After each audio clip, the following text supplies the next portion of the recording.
दहेज केस के बीमार पतियों के लिए बहुत बड़ा खुशखबरी का ऐलान किया है सुप्रीम कोर्ट ने। बहुत सारे दहेज केस खारिज होने वाले हैं, कैंसिल होने वाले हैं, क्योंकि सुप्रीम कोर्ट ने कहा है इन 7 बातों के तहत में किसी लड़की ने दहेज केस दर्ज करवाया है उन परिस्थितियों के संबंध में जिनमें कार्रवाई को रद्द किया जा सकता है, तो नीचे वाली कोर्ट उसको रफा दफा कर सकती है। आइए सारी बातें जानते हैं।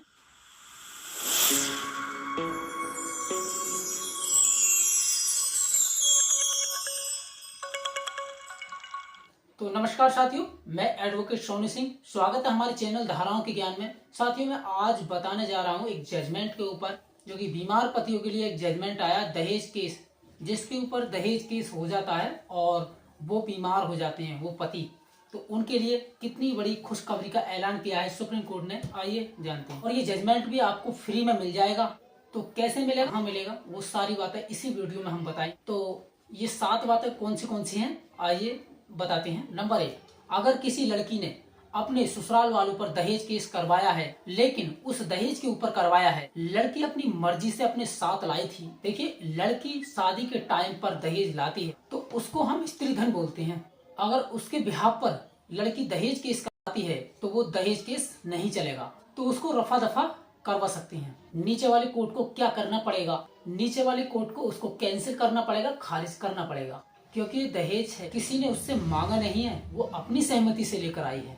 जैसे लड़की के पिता ने अपनी मर्जी से अपनी लड़की को सामान दिया है, जैसे गाड़ी दी, बाइक दी, फर्नीचर दिया, अदर सामान दिया, जैसे बेडरूम सामान, बेडरूम फर्नीचर दिया। यहाँ लड़के वालों ने मांगा नहीं है, इसके बिहाफ पे दहेज केस करवाती है तो वो दहेज केस खारिज हो जाएगा। सेकंड सिचुएशन बता दी है, अगर किसी लड़की ने किसी पुलिस स्टेशन में शिकायत दर्ज करवाई है दहेज केस के खिलाफ में, और पुलिस ने उसकी जांच की और जांच के दौरान ऐसा कोई सबूत नहीं मिलता है, उसने जो एप्लीकेशन के अंदर लिखा रखा है, तब उस केस को खारिज किया जा सकता है। तीसरी सिचुएशन और बता दी, बड़ी सहमति बताई कि अगर पुलिस स्टेशन में जाकर कोई ऐसी शिकायत की जो कि नॉन कॉग्निजेबल ऑफेंस है, जैसे मारपीट का मामला होता है, धारा 323 का मैटर होता है, कानून के तहत में धारा 115 के तहत में चला गया है, नॉन कॉग्निजेबल गैर संज्ञेय अपराध होता है, और इसमें वो पुलिस स्टेशन के अंदर गई है और वो जांच भी झूठी मानी जाती है, तो उस जांच का कोई आधार नहीं माना जाता, क्योंकि नॉन कॉग्निजेबल ऑफेंस बिना मजिस्ट्रेट परमिशन के पुलिस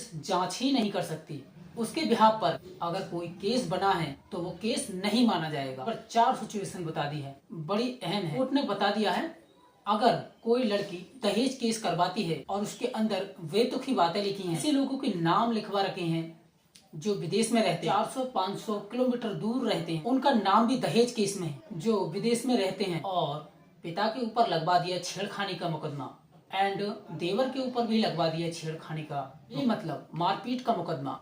ऐसी बातें लिखी हैं जो बेतुकी हैं, जिसका कोई सेंस नहीं बनता। उसके लिए क्या कर सकते हैं, नीचे वाली कोर्ट रफा दफा कर सकती है, कैंसिल कर सकती है। अगर इन बातों के तहत में दहेज केस दर्ज हुआ है तो कोर्ट को ये केस खारिज करना ही पड़ेगा, वो नहीं चलने वाला। नंबर 5 बात ये बता दी है, अगर किसी कानून के अंदर बताया है या फिर किसी संस्था ने बताया है ये जो दहेज केस है ना, इसमें कोई दम नहीं है, इसको खारिज किया जाए, क्योंकि बहुत सारे शहरों में ऐसी महिलाओं के लिए संस्थाएं बनाई हैं और वो संस्था ये कह देती है ये दहेज केस झूठा है, तो ऐसी संस्था ने ये लिख कर दे दिया ये केस को खारिज किया जाए, तो वो खारिज किया जाए। और 6 ये बता दिया है, अगर दहेज केस का मुकदमा हुआ है बदला लेने, तो सुप्रीम कोर्ट के आदेश हैं, ऐसे मुकदमे को खारिज किया जाएगा। क्योंकि सुप्रीम कोर्ट का एक जजमेंट था अजीब वर्सेस स्टेट ऑफ हरियाणा, इसके अंदर भी ये बताया है जो दहेज केस सबसे ज्यादा झूठे आते हैं, पढ़ लेना, 2024 का जजमेंट है। नंबर 7, अगर कोई दहेज केस का मुकदमा दर्ज हुआ है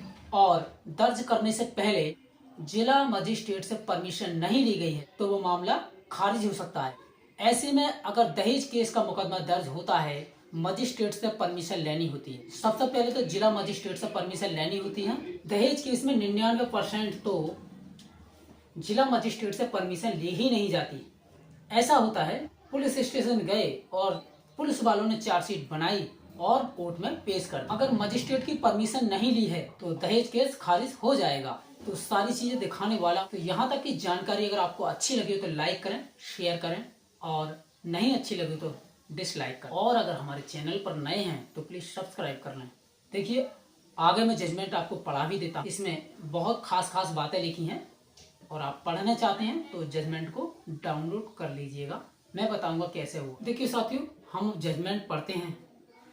पंजाब और हरियाणा उच्च न्यायालय ने चंडीगढ़ 28/8/2024 को घोषणा की थी कमलजीत बनाम अन्य याचिकाकर्ता बनाम पंजाब राज्य और अन्य प्रतिवादी न्यायालय माननीय न्यायमूर्ति याचिकाकर्ता की ओर से अधिवक्ता श्री कंवल गोयल पुलिस स्टेशन छाजली जिला संगरूर में दर्ज एफआईआर संख्या 6 दिनांक 8/2/2023 अनुकूलन की धारा 173 सीआरपीसी के तहत की रिपोर्ट की दर सहित इससे उत्पन्न होने वाली परिणामी कार्य को रद्द करने के लिए एफआईआर दर्ज करने के लिए मामले के संक्षिप्त तथ्य ये शिकायतकर्ता सुरजन सिंह पुत्र मंगत सिंह ने उपरोक्त एफआईआर दर्ज कराई, जिसमें आरोप लगाया कि जिसने अपनी बेटी कुलदीप कौर की शादी आरोपी याचिकाकर्ता के तय कर दी थी। आरोपियों ने उन्हें कैलिफोर्निया विलेज बुक करने के लिए मजबूर किया। शादी के कार्ड छप चुके थे और कार्ड बांटने सहित सारी योजना बन चुकी थी। हालांकि आरोपी व्यक्ति लालच में आ गए और शादी की शर्त के तौर पर 25 लाख रुपए दहेज की मांग करने लगे।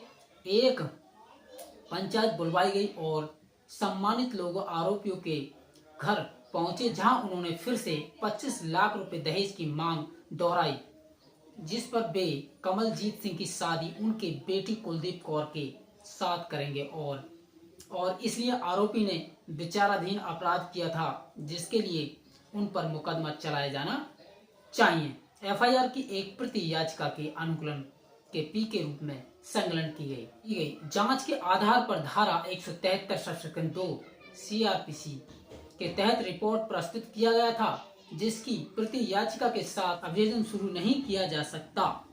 देखिए दहेज केस इसमें दिखाया है कि दहेज केस करने से पहले जिला मजिस्ट्रेट से परमिशन लेनी होती है और उसके बिहाफ पर यानी उनके मजिस्ट्रेट के बिना किसी के ऊपर दहेज केस नहीं चलाया जा सकता है। साफ साफ लिखा है। अभियोजन शुरू नहीं किया जा सकता। अभियोजन शुरू करने का मतलब है कि एफआईआर दर्ज नहीं हो सकती और इसलिए परिणाम कार्रवाई को रद्द ही किया जा सकता है। जांच की कार्रवाई शुरू करने की स्पष्ट है कि प्रतिबंध था, इसलिए एफआईआर और अंतिम रिपोर्ट को रद्द किया जाना चाहिए। देखिए पूरी रिपोर्ट को, पूरे मुकदमे को रद्द किया जाना चाहिए। साफ साफ लिखा है बिल्कुल। दीपक कुमार और अन्य बनाम राज्य पंजाब और अन्य के रिपोर्ट निर्णय पर भरोसा किया जाता है कि कोई निर्णय लिया गया जब राज्य पर लागू हुआ है, इसे नीचे पुनः प्रस्तुत किया गया है।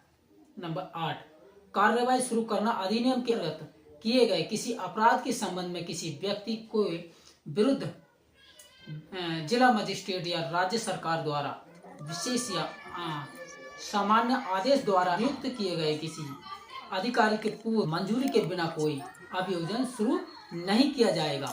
ठीक, अभियोजन शुरू नहीं किया जाएगा। यहाँ भी आठवें पॉइंट में साफ साफ लिखा है। आ जाते हैं 10वें पॉइंट पर। राज्य सीबीआई बनाम शशि बालासुब्रमण्यम एवं अन्य 2007-91 एक प्रश्न ये उठा था कि अभियोजन कब शुरू हुआ। माननीय सुप्रीम कोर्ट ने कि अभियोजन बंद में आपराधिक कार्यवाही, जांच और अन्वेषण भी शामिल होगा। उक्त निर्णय के प्रासंगिक पैराग्राफ नीचे एक पुनः घोषणा दायर करना आवश्यक है। कर बकाया के भुगतान का समय और तरीका धारा 90 प्रदान किया गया। धारा 91 निम्नलिखित प्रावधान है कि कुछ मामलों में अभियोजन और दंड लगाने से उन्मुक्त धारा 95 योजना के प्रयोजकता के संबंध में अपवादों का प्रावधान की थी, जिसका खंड 3 जो हमारे उद्देश्य के लिए प्रासंगिक है। इस प्रकार 95 इस धारा के प्रावधान किसी ऐसे व्यक्ति पर लागू नहीं होंगे जिसके संबंध में भारतीय दंड संहिता 1860 के अध्याय ये फला अभियोजन चलाया गया था, धारा 4 का दंड। तो साथियों, अगर यहाँ जो साफ साफ बात जो कही गई है, अगर किसी पर दहेज केस होता है तो जो पुलिस वाला दहेज केस दर्ज करेगा उसको जिला मजिस्ट्रेट से परमिशन लेनी होगी, तब जाकर के वो दहेज केस चालू होगा, वरना दहेज केस खारिज किया जाएगा। कोर्ट ने साफ साफ कह दिया है, ये भी सुप्रीम कोर्ट के आदेश हैं। साथियों, अगर आपको ये जजमेंट चाहिए तो आप कमेंट बॉक्स में कमेंट कर सकते हैं, और मेरा डिस्क्रिप्शन में व्हाट्सएप नंबर मिल जाएगा, उस पर चैटिंग कर सकते हैं। आपको ये जजमेंट फ्री में मिल जाएगा, फ्री में प्रोवाइड करा देंगे। साथियों, अगर ये वीडियो आपको पसंद लगी हो, ये आपको अच्छी लगी हो तो लाइक करें, शेयर करें, और अच्छी नहीं लगी हो तो इसको डिसलाइक कर दें। साथियों, आज के लिए इतना ही काफ़ी है। फिर मिलते हैं नेक्स्ट वीडियो पर, नेक्स्ट कानूनी जानकारी पर। तब तक के लिए जय हिंद।